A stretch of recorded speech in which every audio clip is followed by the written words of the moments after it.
खोपोली जागतिक महिला दिनानिमित्त खोपोली पोलीस स्टेशनच्या वतीने महिलांचा सन्मान करून महिला सक्षमीकरणाचा संदेश देणारा विशेष कार्यक्रम आयोजित करण्यात आला।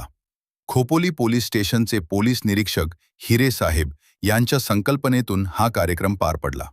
कार्यक्रमात महिला डॉक्टर, नगरसेविका, सामाजिक कार्यकर्त्या तसेच विविध क्षेत्रात उल्लेखनीय कामगिरी करणाऱ्या महिलांचा सन्मान करण्यात आला। समाजातील विविध क्षेत्रात महिलांनी केलेल्या कार्याचा गौरव करण्यासाठी हा उपक्रम आयोजित करण्यात आला होता। या कार्यक्रमाचे विशेष आकर्षण म्हणजे पूजा चव्हाण यांना महिला दिनानिमित्त प्रतिकात्मक स्वरूपात 1 दिवसासाठी पोलीस निरीक्षक PI पदाची जबाबदारी देण्यात आली। या उपक्रमातून महिलांमध्ये नेतृत्व गुण वाढावेत आणि प्रशासनातील जबाबदाऱ्यांची जाणीव व्हावी असा संदेश देण्यात आला। यावेळी नगरसेविकांना तुळशीची रोपे भेट देऊन त्यांचा सन्मान करण्यात आला। तुळशीचे रोप देत पर्यावरण संवर्धनाचा संदेशही देण्यात आला।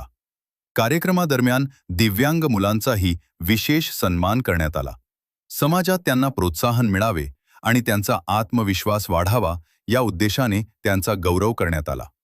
महिला दिनानिमित्त खोपोली पोलीस स्टेशनच्या वतीने आयोजित करण्यात आलेला हा कार्यक्रम महिला सक्षमीकरणाचा प्रेरणादायी संदेश देणारा ठरला। नमस्ते, मी पोलीस उपनिरीक्षक पूजा चव्हाण, निमणूक खोपोली पोलीस ठाणे। आज 8 मार्च जागतिक महिला दिनानिमित्त खोपोली पोलीस ठाण्याच्या वतीनं सर्व स्त्री शक्तीचा सन्मान करण्याच्या प्रयोजनार्थ माननीय वरिष्ठ पोलीस निरीक्षक खोपोली पोलीस ठाणे सचिन हिरे साहेब यांच्या संकल्पनेतून आज खोपोली पोलीस ठाणे येथे समाजातील सर्व प्रतिष्ठित त्याचबरोबर समाजामध्ये आपली एक ठोस भूमिका असणाऱ्या सर्व महिलांचा सन्मान करण्याचा आज खोपोली पोलीस ठाण्याच्या वतीनं योजलेला आहे। त्याच पद्धतीनं जे आपल्या स्पेशल मुलं आहेत आपली त्यांच्यासाठी पण आपण एक छोटेखानी कार्यक्रम आणि सर्वांसाठी सस्नेह भोजनाचा कार्यक्रम आपण या ठिकाणी आज जागतिक महिला दिनाच्या अनुषंगानं योजलेला आहे। या माध्यमातून मी जगभरातील सर्व महिलांना जागतिक महिला दिनाच्या खूप साऱ्या शुभेच्छा देते। जय हिंद, जय महाराष्ट्र।